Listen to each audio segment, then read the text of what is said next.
Hello, everyone. Welcome to class. Today's essential questions are, is the band Genesis correct in saying there's too many people making too many problems? How big should I build my bunker when the population actually does collapse? And what is the ideal family size? Welcome to class. My name is Mr. Rabbers, and once I tried to turn on or off the heater in my third grade classroom using a paperclip, and I electrocuted myself. And I don't know why I was allowed to do this, or if I was allowed to do this. That has been wiped from my memory. I just have the memory of being painfully shocked from a heater in the third grade classroom. By sticking metal into it. By sticking a metal into the switch, yep. I am Mr. Linton. When my cousin once got a drone for Christmas and was testing it out in the family living room shortly after getting said drone, and I decided to knock it out of the air with a pillow. I had to buy him a new drone. Did you end up buying him a new drone? I'm Mr. Walter, and when I was in high school, a friend and I were conscripted to build a potato cannon for the physics teacher. Now, several things went wrong with this.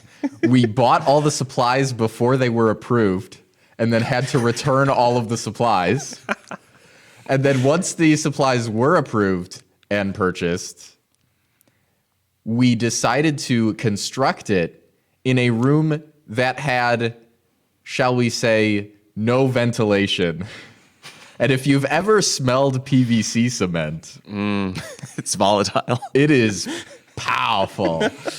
So out come these two teenagers walking with a freshly glazed potato cannon that is still drying. We can't smell it. The rest of the dorm can, just by us walking through the room. I don't remember how long it took me to get my smell back from that instance. Your sense of smell? My sense of smell. Oh, it had just been nuked. It from had just been nuked. That happened multiple times. That's probably a dumb thing for another time. Wonderful. And despite all that, this is like a three-part series. And despite all that, we are still the smartest guys in the classroom. Welcome to class, everyone.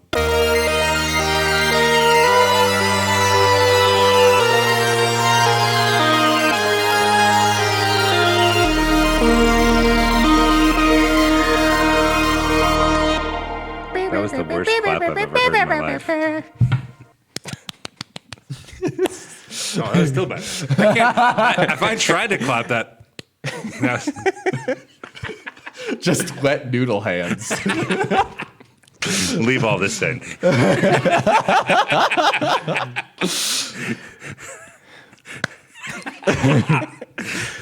On this episode, we are going to take a look at the world population projections and fertility rates.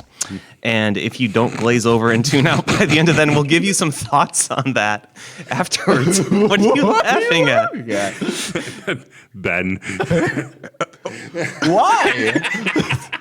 Because I'm single? Is that what you're getting at?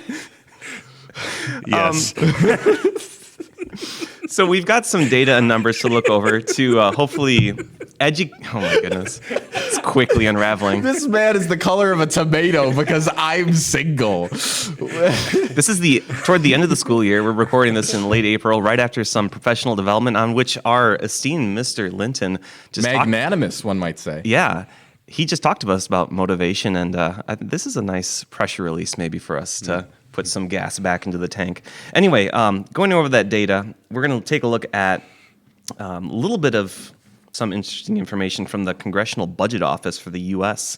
demographics, and then take a little bit of a look at South Korea, because they are at one end of the spectrum of how bad population decrease could be.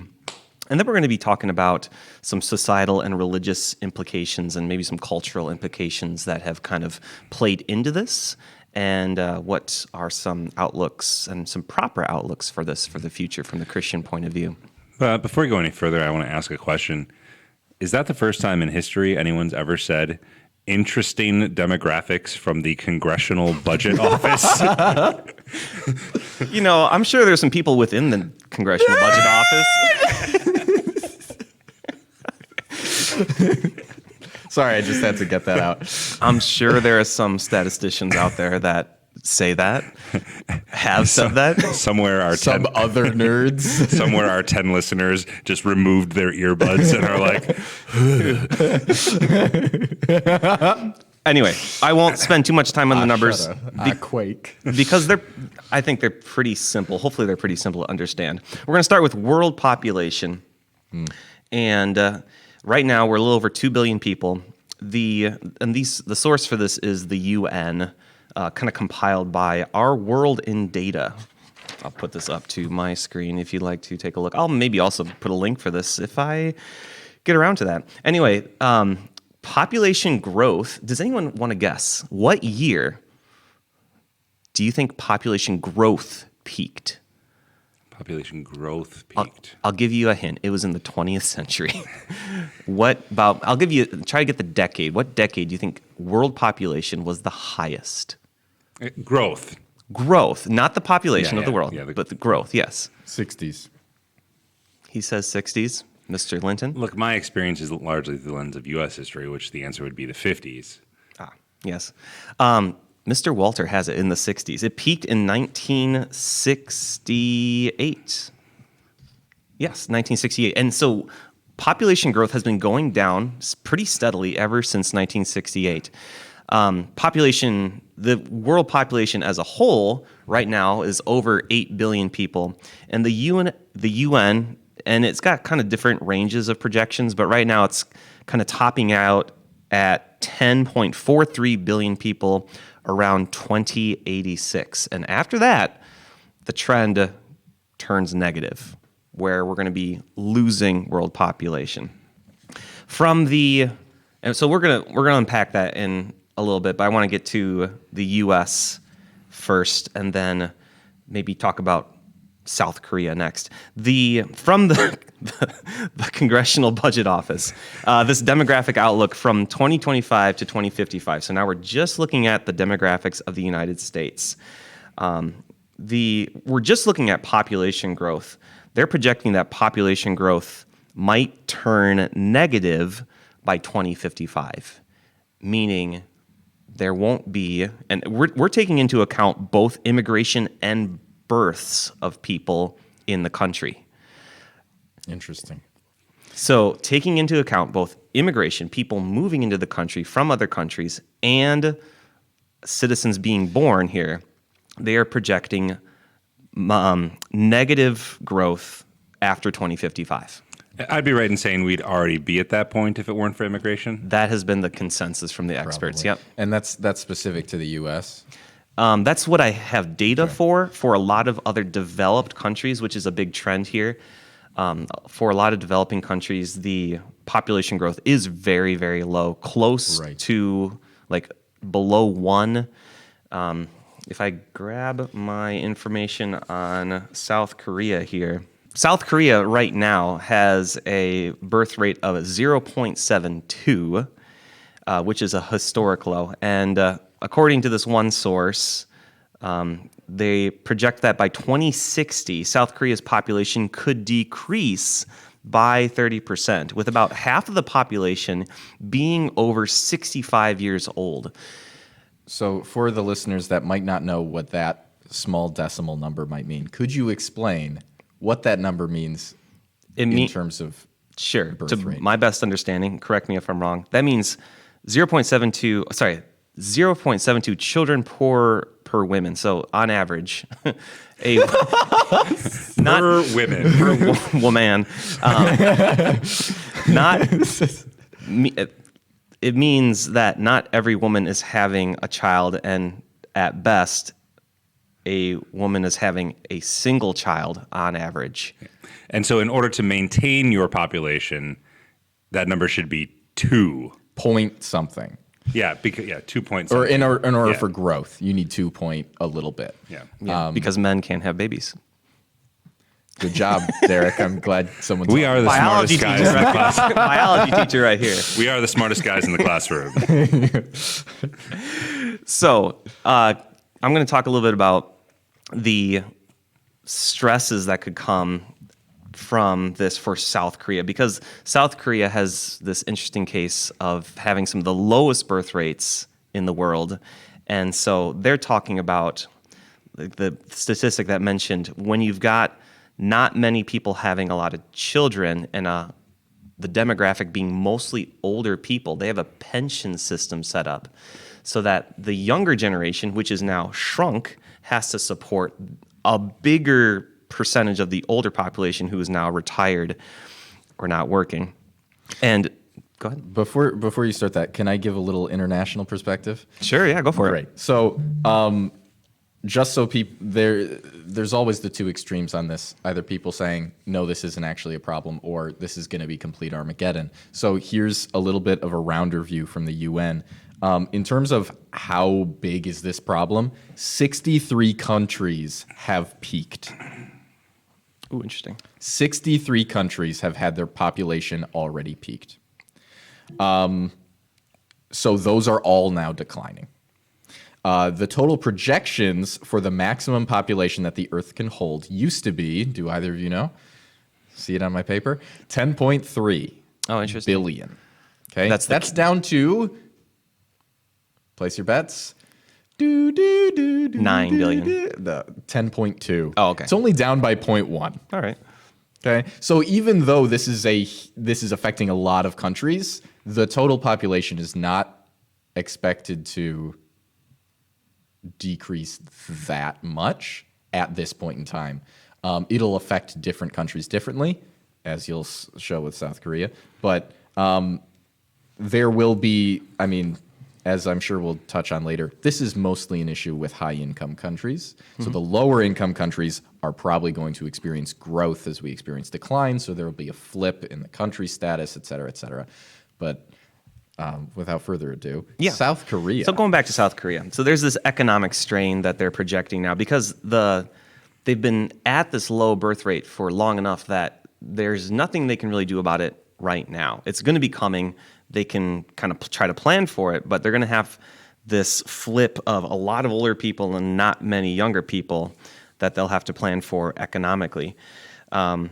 This source talks about a societal impact of a loneliness epidemic where you've got many elderly individuals lacking close family support. The decline in young people could also threaten the continuation of cultural traditions where they don't find those cultural traditions as important anymore because you don't have as big as family ties as you used to.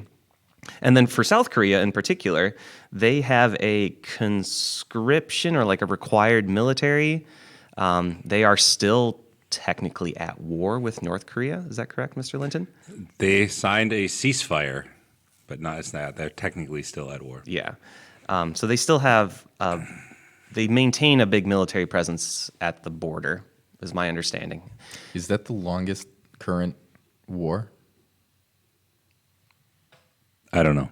Okay. Well, isn't there the 100 Years' War? But that's not like continued conflict. Oh, well, yeah, I don't know if they made peace in the middle of the 100 Years' War and then. I don't know. Great. Glad the history teacher is coming in clutch here. Once again, I teach U.S. history. All right, I'm not real up to date on the 100 Years' War. Now, if I'd been told that this was a topic that was going to be brought up on this podcast, I could have done some research. It's okay. Just add it to your dumb thing, and we'll move on. It's fine. I'll just ask the AI generator in Google that's there now. That's the only thing my students look at when they ask questions. Please add edible glue to your pancakes to stiffen the batter. I think it's getting better. Anyway. And before we go on, I forgot to mention this earlier. I wanted to mention this on the onset. I don't want this. I don't think any of us want this to be like a fear-mongering episode. I do. I knew Ben did. Yeah. Or for us to give you specific marriage and family advice. Have at least 8 children. I don't think you're an authority on this matter. We want to educate you, make you aware.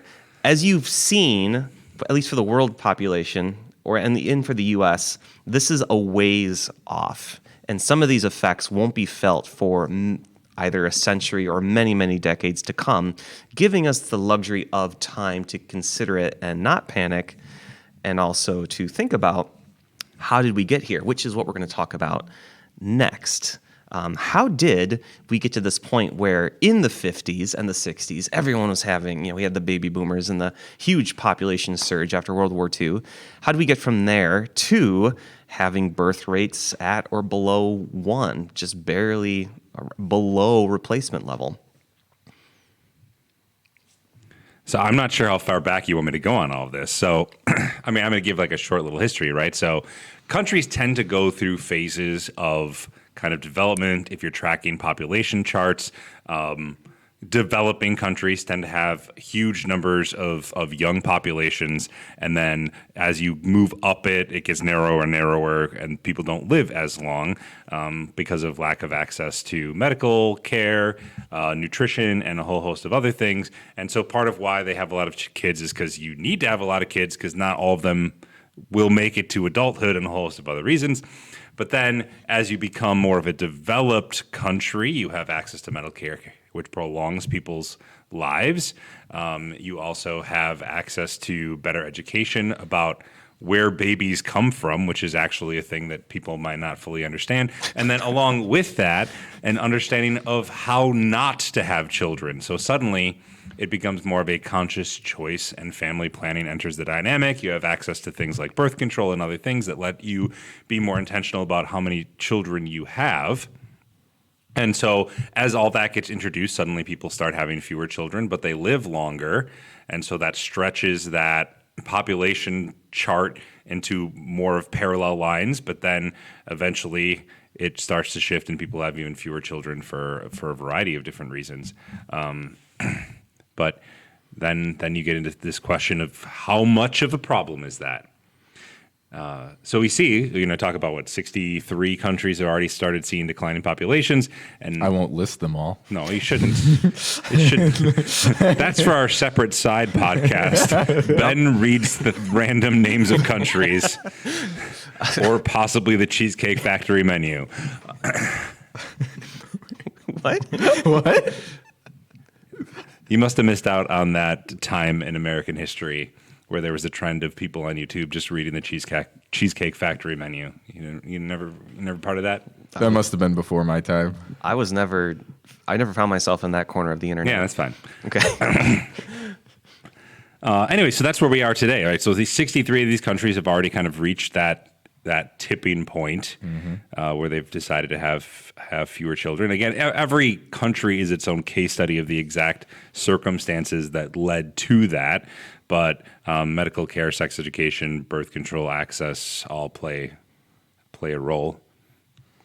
Yeah. Maybe we could also throw in materialism and other factors, housing constraints and urban population density, or I don't even know what else. Yeah, I read a book, I think it was last summer, about the generations, silent, baby boomers, Gen X, millennials, alpha, and then I kind of stopped there. But he made the point that from the silent generation up to millennials, adulthood has come later and later.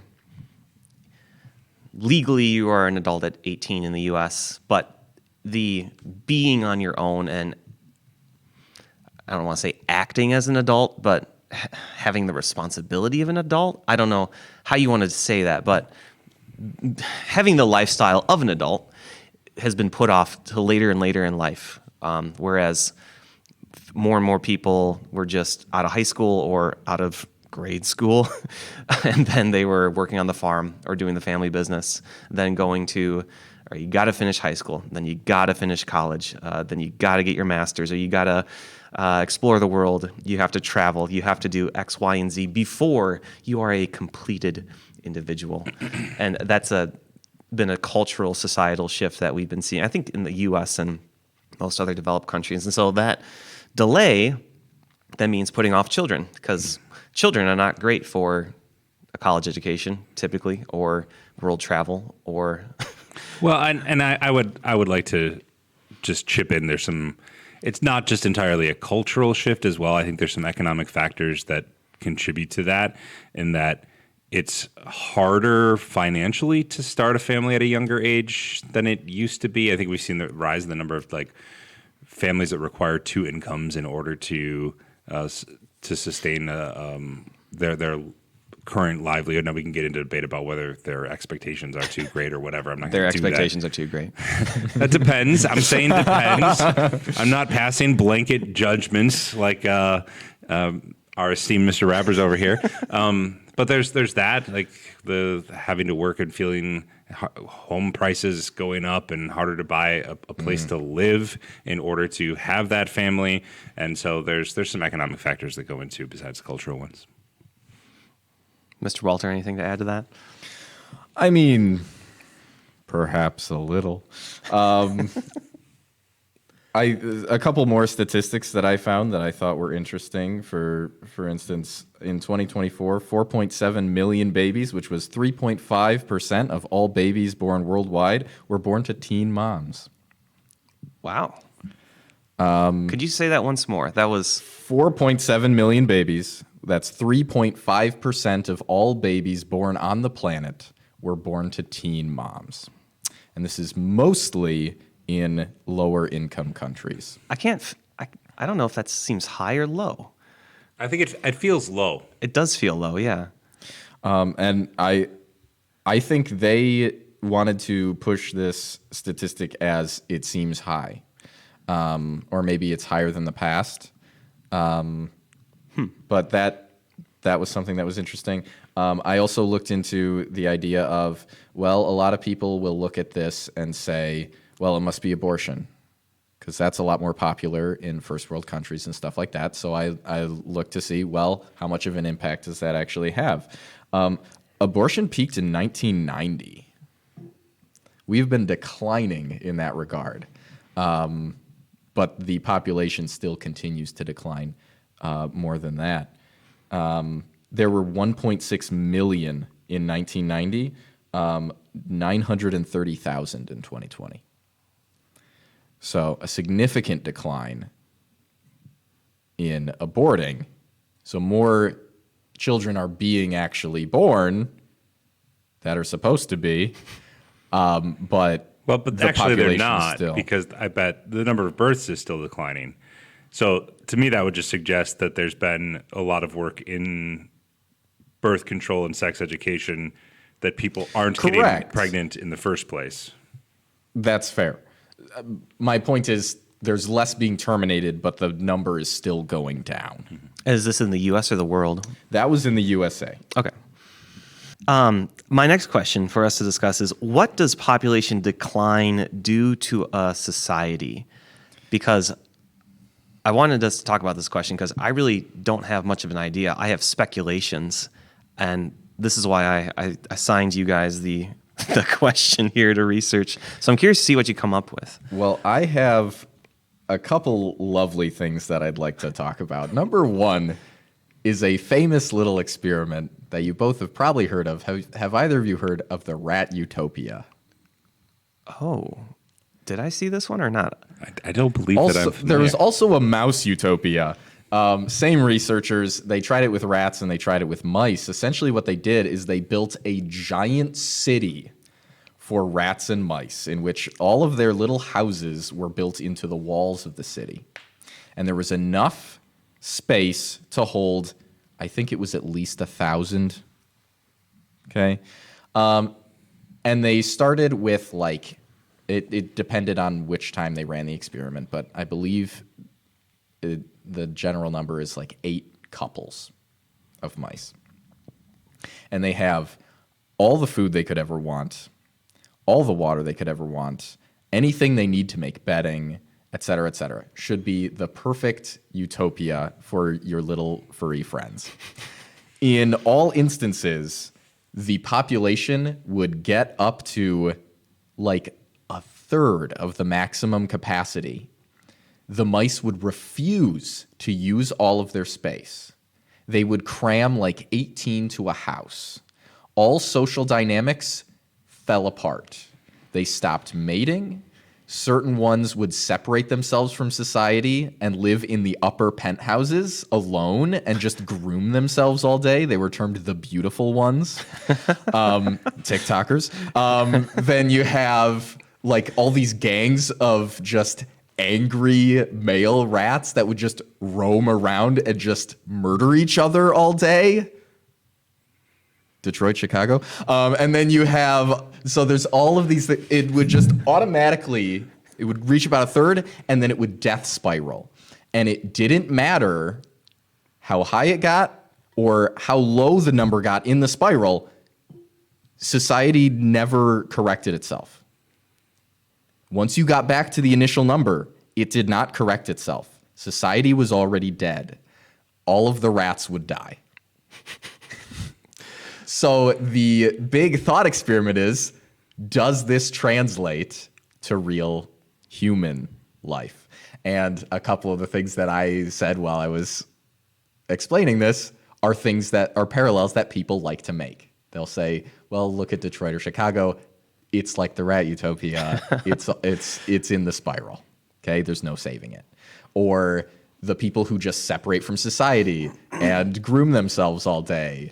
That is kind of like what we're seeing online with certain influencers and stuff like that, where they are just paid to be a gym person or stuff like that. So I don't know. Do you think that that is applicable to what we're seeing in real life? It sounds scary and realistic, but I wonder if, well, these are rats and mice, not people, so not everything is going to translate. But correct.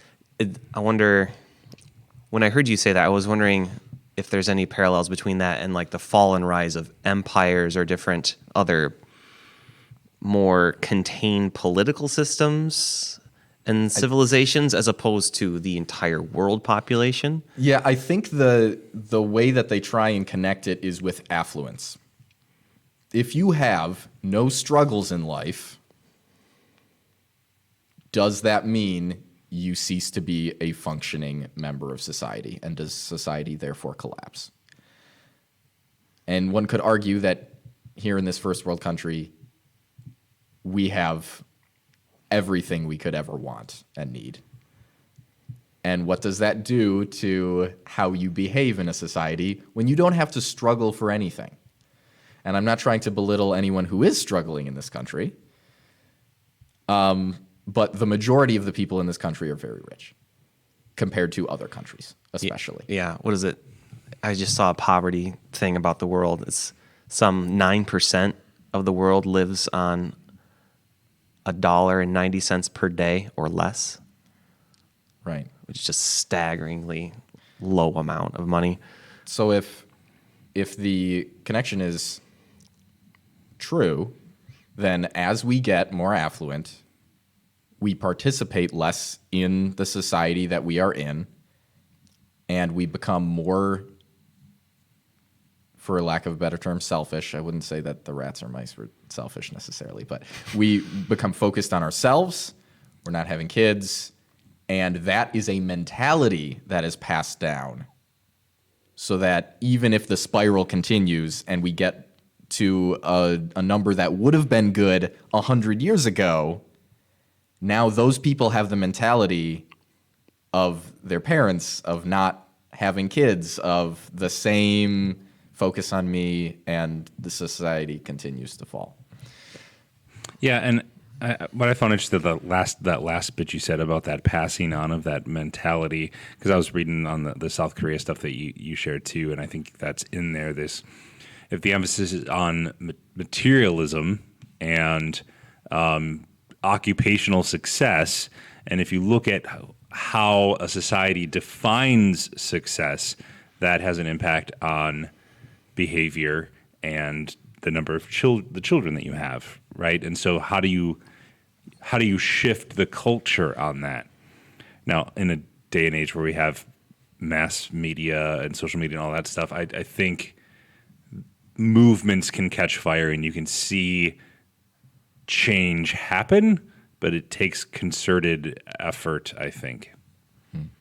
And the second piece that I wanted to talk about Is this here. any more cheery? Is this any more cheery? That's debatable. Coming from Ben, I doubt it. I am the Also, just I would like to curmudgeon of the remind you group. that you assigned us to look at the impact on society of population collapse. I think that's inherently probably not positive, although I do have potentially a positive. So we'll get there. Ooh. Death spiral, death. Okay. The second thing that I immediately thought of when we're talking about population collapse and not having any children is, of course, the great science fiction work, The Children of Men, by P.D. James. There's a book as well as a movie. The movie is wonderful, possibly better, but it's not a lot like the book. The protagonist is a lot more likable in the movie. But if you're not familiar with the work, the thought experiment is, okay, everyone has just ceased to be able to have children. What does that do to society? So the book and the movie takes place 18 years after the last child was born. And the book is a lot more idyllic. It's just a government. The government has taken more and more control as there's less and less people to do the work. But it is kind of a malicious government. But the focus of the government is now just, we are one giant retirement home, essentially.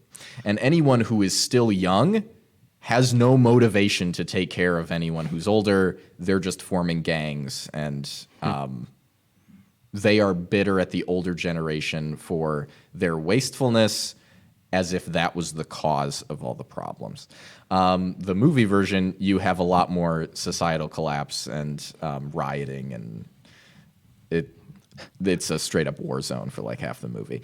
But it's an interesting thought experiment of, does this apply to this now? So we still have children, but the replacement rate in places such as South Korea is so low, might as well be zero.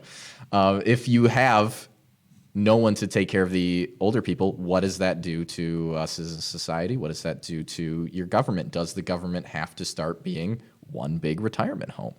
How does that shift? And then does that shift, spoilers, yes, affect how the younger generation who is still here handles themselves? Because if we treat our entire society as a caretaker society, now everyone born into that caretaker society is a caretaker. And that's not necessarily the same as the pioneer spirit that we might be used to. Thank you, Mr. Walter. Mr. Linton, your thoughts? Well, let's keep in the negative vein first. So I did a little Googling, and I came across a website called Rural Insights, they were talking about this population decline piece, but they were looking at it not as a countrywide phenomenon, but they were looking at rural communities and their collapse as kind of a case study of that. So when you see the children of the community moving out of the town, they're not these declining populations of these smaller communities. What does it do to that community? And they pointed out things like declining school enrollments leads to inability to sustain programs and the facilities that existed, but then also not having the funds to create a new facility. So this wearing down, I thought that was particularly interesting in light of, I don't know, I've seen a lot of stories in the state of Wisconsin right now of school districts that were trying to pass referendums to try to repair facilities or rebuild facilities in the face of some declining enrollments, and them voters rejecting them, and these schools trying to figure out what do we do now, because we can't sustain what we had with our current numbers. And so I think they're going to have to make some decisions. They also talked about pension liabilities within these communities, because a lot of times there are community-based pensions for firefighters, police officers, and things like that require a tax base in order to continue to fund those pensions for those retired folks. But now with the diminishing forces, the diminishment of not only just the population, but the police force, firefighters, et cetera, they have more retirees collecting pensions than people paying into those, creating some problems. And they also talked about Once businesses start closing in the community because there aren't people to shop at them, that creates this urban blight. And then suddenly any neighboring businesses are affected by that, creating a death spiral. Woo! Is in my notes too, Ben. And collapse, right? So from reading that, it made me kind of wonder if, when we're talking about this population decline, if these more rural areas might, in some ways, in contrast to what Ben said, be some of the ones that are experiencing these symptoms first, but we're just not noticing them because there's not many people there to testify to it. Interesting. So it's kind of already happening in some places, and you're mentioning this is right here in Wisconsin. Well, I'm just talking about the school district aspect that I've seen in Wisconsin. I'm not going to say that that's in Wisconsin. It's a little bit more complicated because of choice programs and things like that. So Sure. This Rural Insight website was targeting the UP as talking to them because of some of the communities up there that I think are experiencing this. That was also mentioned in the South Korea piece, how everyone's going to try to congregate together in the more urban settings, leaving a lot of ghost towns in the urban or maybe even suburban areas, depending on how affluent they are or what kind of support they have in their tax base. Now, on a more positive note, when I was researching this, I found some arguments talking about how there's going to be some positive environmental impact of all of this because of the question of how much population could the Earth sustain anyway, and more people, more pollution, more waste, especially in materialistic societies. Some decline might be good for the environmental piece. Yeah, I've been taking a environmental science class right now through a master's program, and that's from that textbook and from that class has been a big emphasis is on sustainability and how many of us are not living sustainably. And I'm not sure exactly what metrics they go by. You can figure out how many Earths would be needed to support your lifestyle if everyone lived the way you did, because of course we live in the United States or in a more affluent country, and if everyone in the world, if all 8 point some odd billion people lived the way we did, we'd run out of stuff so fast, and it'd be a lot worse because of the amount of waste, because of the sources of energy that we're using are short-term gains, but long-term it's not sustainable. Can I just say before we move on? Sure. We had to dig through a lot of statistics for this episode. Yeah. And there's something that kept on coming up over and over again that I really need to get off my chest. Oh, yeah. And could I just say that this is the first rant I have ever prepared for? Okay, congratulations. I'm super excited. Because this was really annoying to me I kept digging through it. I thought because we roasted you on your last one. Well, also that. But to me, rants feel like they should be more off the cuff. But this is important. And that is the iceberg analogy. Can we just quit it with these things? I mean, seriously, how many times do we need to hear the same analogy? I, for one, remember the first time that I heard this analogy, and it was explained to me in superfluous detail how an iceberg has more under the water than above it, and my thoughts at the time were not, wow, what a mind-alteringly brilliant analogy that deepens my understanding of the subject, but rather, that's a bit stretched, but okay, fine. And that was as a second grader.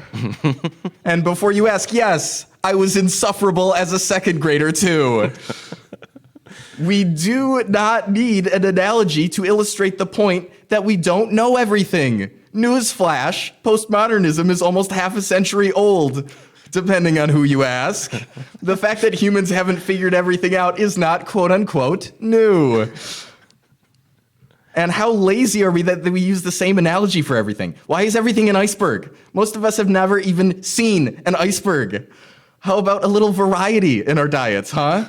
It's just the tip of the iceberg. What about the tip of the spear, the foam on the beer, the surface of the ocean, the wool on the mammoth, the dermis, the stratosphere, the plaque on the teeth, topsoil on the farm, leaf on the tree, description on the back cover of that romantasy novel you just pulled off the shelf at Barnes & Noble and doesn't even begin to touch on any of the horrors that someone who wrote inside. Okay, I admit that one needs a little work.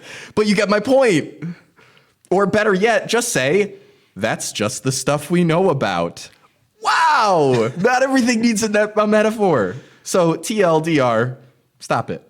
Get some help. You know who did see an iceberg? The people on the Titanic.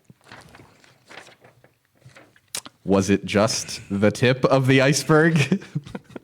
You think? I think some of them saw more than just the tip. Probably.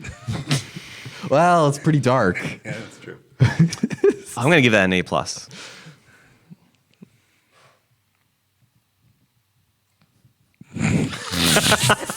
Stare deeply into my eyes and give me this grade, Dr. Linton. A+. Nice. I will never write a good rant again. That's all you I am need. fulfilled. Once you get one A+ on the rant, then I it's am all downhill from there. vindicated. Icebergs don't even float like that. Or they, if you had an ice, if you've seen the iceberg diagram, they wouldn't float like that. They would then tilt on their side. Yeah. There's a website you can draw icebergs and see how they would float, what orientation they would be in the water. I forget what it's called, but we digress. We should do that for a little side episode. Just play with icebergs. Yeah, playing with icebergs. It's a YouTube exclusive, so they can see it. Yeah, I was gonna say Only this- the audio listeners will not enjoy this. Just hear the clicking sound. Wow, look at that one float. All right. It's not ASMR. It could be. Look at that water. And for our fifth channel, we've looked at the ugly side of population decline. I want to look at this issue from a Christian point of view. We've talked about the societal and the cultural pressures that have kind of gotten us to this point, and I want to see what the Bible and what Christian point of view can give us some frame to view this in, so that it's not just all doom and gloom and death spiral. This would probably be a good one where we could phone a friend and ask the esteemed Reverend Margraf some questions about this, because obviously in the Bible we have this command to fill the earth and subdue it, but and be fruitful and increase in number and all of that stuff. But define fill. So like, is this command to be fruitful, increase in number? Is there a limit to how fruitful and how probably? Probably. I don't think he said. Yeah, and so that's where I think some of this is a little hazy. I think we've probably filled it pretty good. Yeah. So I think the guideline, if we're approaching this from a Christian perspective, is just to not be selfish. Like, we're not commanded a specific number of children, or even we're not even commanded to marry. I mean, the Apostle Paul saying, hey, look, if you can not get married and control your impulses, great, because then you can focus more attention on serving God. But otherwise, get married and have kids. That's great. Like, so to say this is the one way to do it, we can't really say that. The guideline is don't be selfish.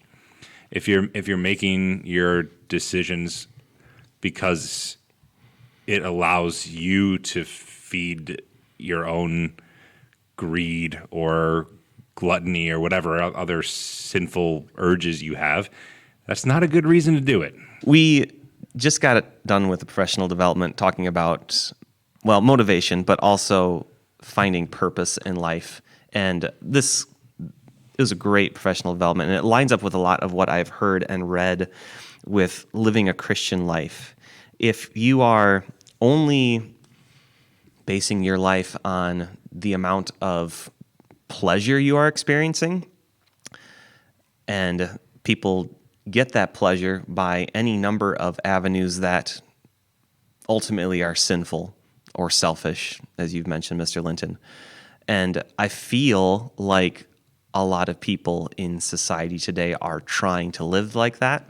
They're living for the amount of views they're getting, the amount of likes they're getting, by the amount of people that they have in their friend group, the quality of their friends, like just trying to socialize your way up the social ladder, and I'm going to have a fulfilled life by who I associate with. And that societal pressure has led a lot of people just to live for themselves. And one of the most humbling, life-altering things you can do is have kids. And I can only speak for myself, but having kids has given me a whole new perspective on how I live my life. And it has allowed me to be more selfless, less selfish. And I've been all the more rewarded because of that. No, I think that's absolutely great. Angle I want to kind of approach this through is I think we are influenced by our culture in the way that we view this as well.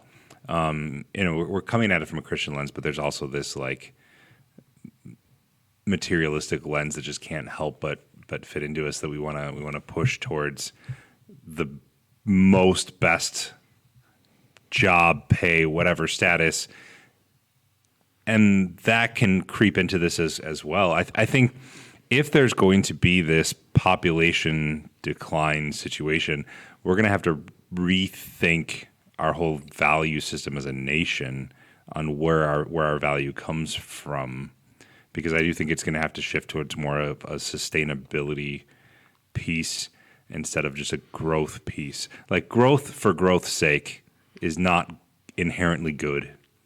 No, but it's the metric that businesses, countries base everything off of. What was the GDP growth this year? What was our profit growth this year, or our market cap growth this year? That's all they're saying. Oh, okay, put the money in that.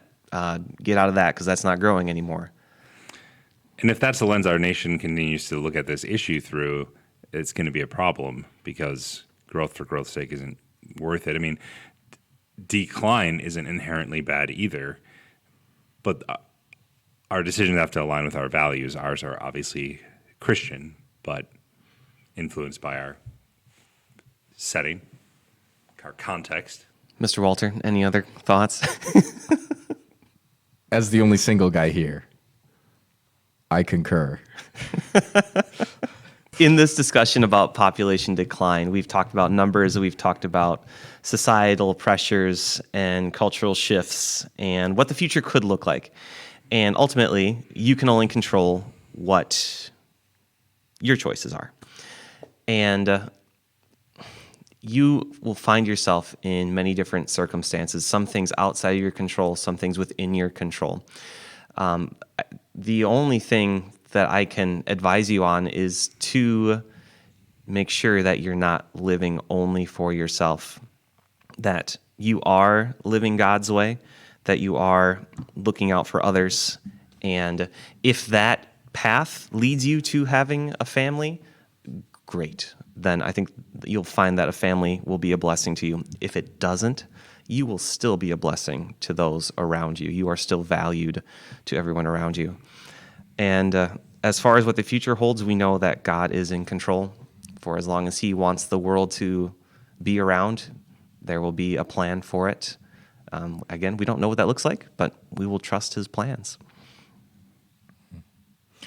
On that note, we've talked about a lot of things, especially death spirals. But this is something that is happening, and there's not really anything any of us can do about it, because this is society moving, not individuals moving.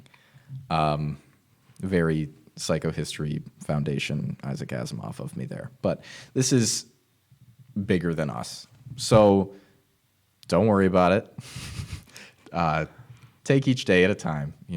Each day has enough trouble of its own. But try and focus on something that is meaningful in your life, not trying to fix the world's problems. Newsflash, you can't.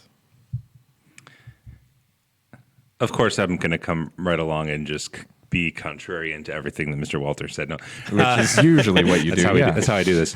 That's what makes this You great. are is we older and different have more perspectives. experience. Well, I have a different perspective, but I've been thinking about what can you do, and I thought about the fact of how I You approach. can have babies. I thought about how I approach teaching, and part of my goal in teaching is that when other people look at me doing my job, they see somebody who loves what he does and is perhaps inspired to consider maybe I'd want to do that. Like that just looks great. It looks like he's having so much fun and that it's really rewarding and maybe I should do that too. And maybe that's something I should be thinking about as a parent too. I think there is a piece of our culture that likes to complain about parenting and to complain about our kids. And it's funny and there's jokes and that's how it's sometimes presented on television and things like that. But I hope that when people look at me, they see somebody who enjoys parenting and enjoys having children, and that they look at that and they say, you know, maybe I want to do that too. And so my homework for you is to be brave enough to ask someone else, do I look like I enjoy doing this? Am I a positive advertisement for whatever it is you do in your life, whether it's teaching or parenting or hobby horsing or whatever it might be? That's putting yourself in a very vulnerable position, Yes. but that's a good thing to be able to do. But hey. Is that it for the homework? Yeah. Oh. Awesome homework. Well, that's just the foam on the beer.